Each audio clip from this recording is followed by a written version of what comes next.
And now, to my fellow Canadians, I won't sugarcoat it. This is going to be tough, even though we're all going to pull together, because that's what we do. This is a hammer blow.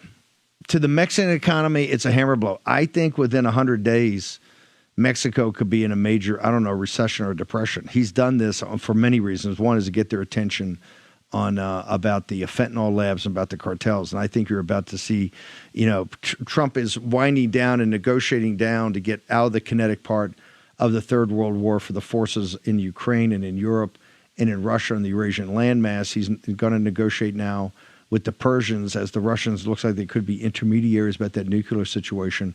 But down in Mexico, I'm telling you, those guys should go pull the news stories how it turned out for ISIS. Because between the striker brigades down there, the 12,000 combat troops and combat logistics that Pete Hegseth, Secretary of Defense, has put down there, that's not for sealing the border. The border right now is technically close to being secured. We got to build the wall. We got to put other people down there, make sure this never happens again.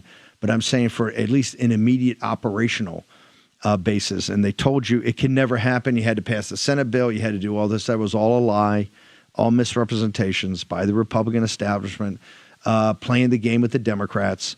And remember, the core issues, basic issues, root causes is the phrase, root causes. You had to do the root causes down Central America. Turns out you didn't. What you had to do is get attention of people and take some action. President Trump did that. These tariffs, though, also are the economic reset, the new economic model.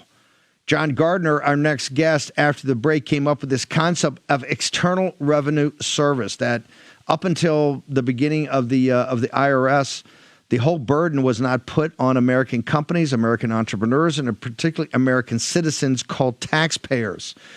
Under McKinley and all the way back to Hamilton, it was really financed from overseas, from customs, fees, duties, tariffs, you name it, baby. That's what they did. That's why the Boston Tea Party, all these things were so big about trade, right, and about contraband.